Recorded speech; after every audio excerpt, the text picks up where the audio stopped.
और वो मिथिला वाले के ही छूट है, क्योंकि भगवान हमको हमारे राम जी रीझते भी गाली से हैं, क्योंकि गाली एक प्रेम है और वो प्रेम जहाँ होती है ना, वो गाली तुच्छ होती है। एक भाई गोर का है, एक भाई कारी, बता द बाबू।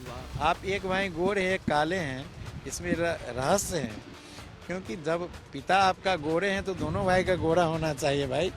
कहीं गड़बड़ है। नमस्कार, स्वागत है आपका यूपी तक पर। मैं हूं कुमार अभिषेक और हम इस वक्त मौजूद हैं एक क्रूज में सरयू नदी पर। सरयू नदी, जी हां, अयोध्या के किनारे कलकल बहती वो नदी जो भगवान श्री राम से जुड़ती है। हमारे साथ इस वक्त राम रोशन दास मौजूद हैं और ये अयोध्या से नहीं है, ये भगवान राम के ससुराल जनकपुर से हैं। और वहां जो माता सीता का भव्य मंदिर है, जो राजा जनक का जो महल है, वहां के ये मुख्य पुजारी हैं। लेकिन आखिर अयोध्या क्यों आए हैं?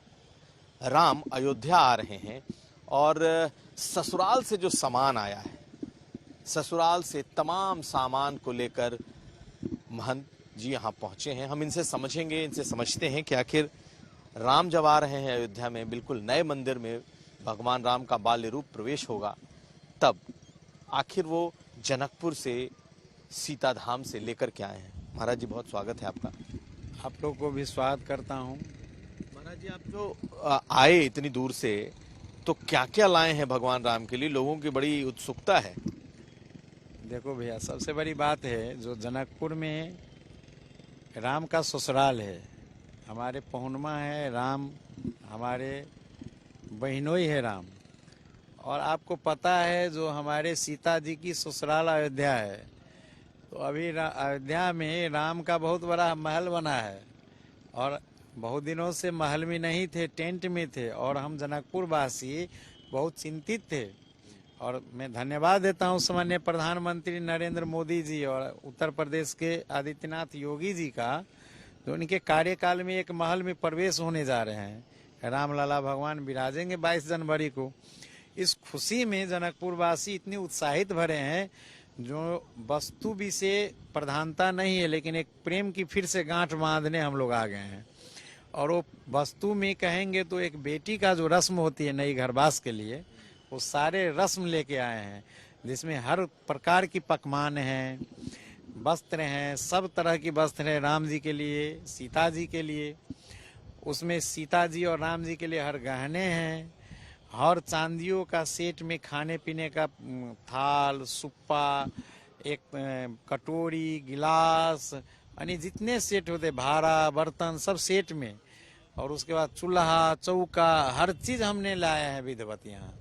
कोई चीज जैसा नई घरवास में जो वस्तु दिया जाता है बेटियों का, और उसके साथ वो वस्तु से ज्यादा एक हम लोग हजारों में, 5-7 से अधिक हजारों में हम लोग जितने भी थे जनकपुर में, पहुनमा राम का सब साले हैं। और सब साले हम लोग 7 से साले भरिया बन के आए थे यहाँ, और बहुत उत्साह पूर्वक हम लोग समर्पित किए राम जन्मभूमि ट्रस्ट को। और वहाँ से फिर हम लोग अब जनकपुर जाएंगे। मिथिला तो कहा जाता है कि मिथिला में जो ससुराल जिसका हुआ, उसका स्वागत तो दुनिया में वैसा नहीं होता, अपने पाहुन का जैसा मिथिला में होता है। और भगवान राम का ससुराल मिथिला में है। तो आपने जो बात कही, सामान के साथ साथ अगर कोई गया तो उसको गालियां भी पड़ती हैं, और वैसी गाली तो कहीं पड़ती भी नहीं है। वो अधिकार है, बहनों के साथ अधिकार है, और वो मिथिला वाले के ही छूट है, क्योंकि भगवान हमको हमारे राम जी रीझते भी गाली से हैं, क्योंकि गाली एक प्रेम है और वो प्रेम जहाँ होती है ना, वो गाली तुच्छ होती है। और कहा गया है, जो ये गाली नहीं वेदों का सार है मिथिला, मिथिला मेरा गुलजार है मिथिला। तो राम जी का बहुत बड़ी हमारे सीता जी के साथ एक संबंध त्रेता युग से एक गांठ बना है, और नेपाल भारत का भी बेटी रोटी का सदियों से एक संबंध रहा है।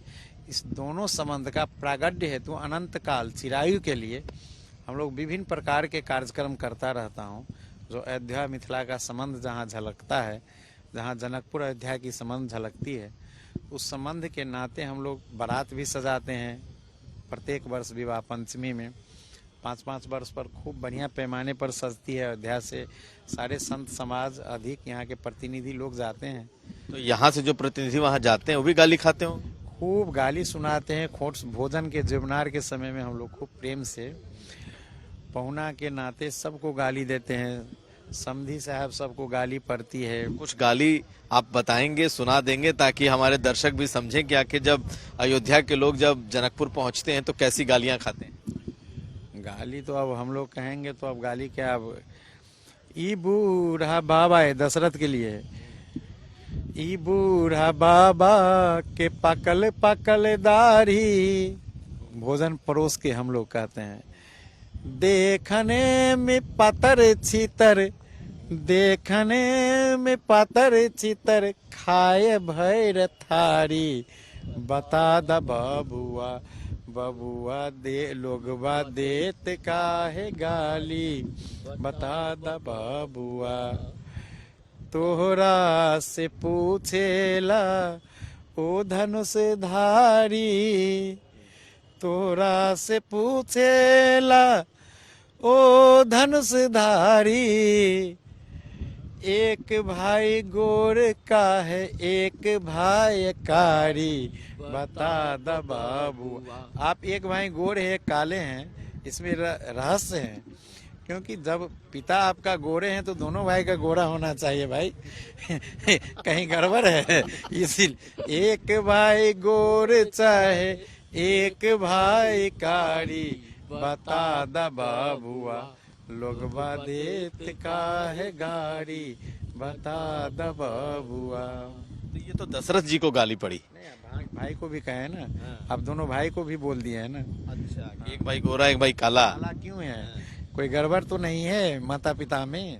ये तो सबकी, देखिए ये भी मिथिला वाले का अधिकार है, सबकी नहीं है। वो ब्रह्म स्वरूप राम है, एक लोक विधि में आता है। हम लोग भी अब एक शक्ति रूप में हमारे किशोरी जी का प्राकट्य है, लेकिन मिथिला वाले का छूट है, बहनोई का।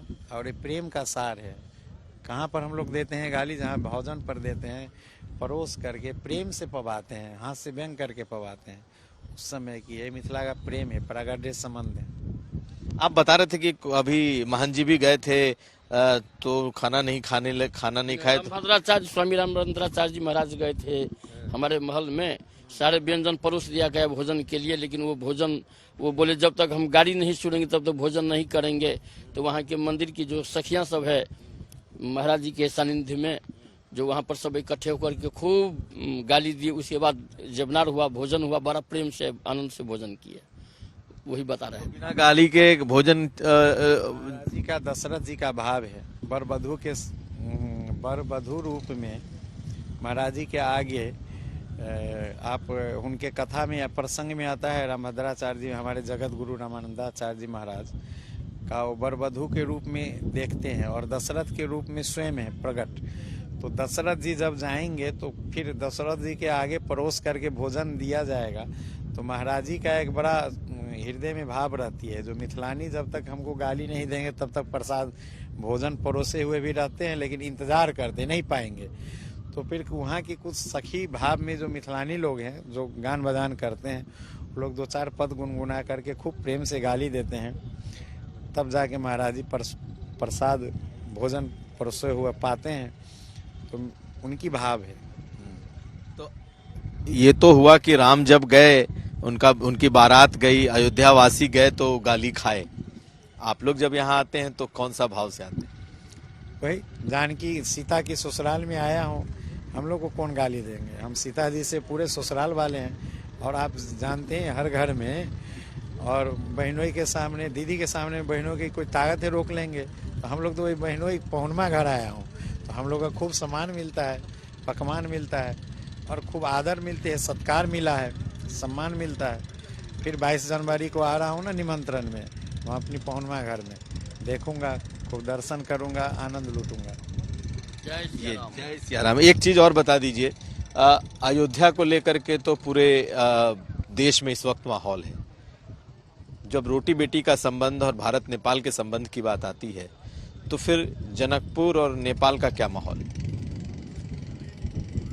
नेपाल का, अयोध्या का जो ये राम जन्मभूमि है, ये केवल अयोध्या का भी नहीं, विश्व पटल पर इंतजार है और नेपाल तो उसमें शामिल है ही, क्योंकि बेटी रोटी के संबंध से भी और संबंध राष्ट्र देश से भी एक दूसरे में ऐसा संबंध है जो एक दूसरे को ही, हवा भी आता है तो एक ही रंग का हवा आता है, पानी भी आता है तो एक ही रंग का आता है, इसलिए वो हिमालय का कनकन से निकला हर चीज़ एक ही रंग का लगता है दोनों में।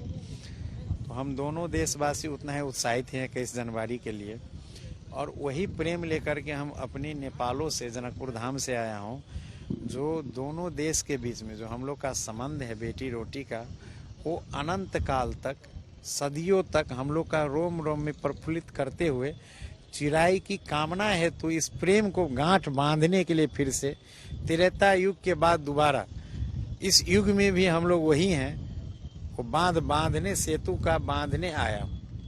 बहुत धन्यवाद बहन जी आपका, आप अयोध्या में आए और माता सीता की नगरी से हैं। 22 को भी आप होंगे, तो आपका इंतजार रहेगा उस दिन भी। बहुत शुक्रिया आपका। तो हमारे साथ थे महंत रोशन दास जी, जो कि माता सीता के घर से आए हैं, उस जनकपुर महल से आए हैं, जहां से उनके लिए, भगवान राम के लिए ये लोग तमाम वस्त्र, पकवान, गहने सब कुछ लेकर के आए हैं और सब इन्होंने ट्रस्ट को सौंप दिया है। यूपी तक के लिए कुमार अभिषेक।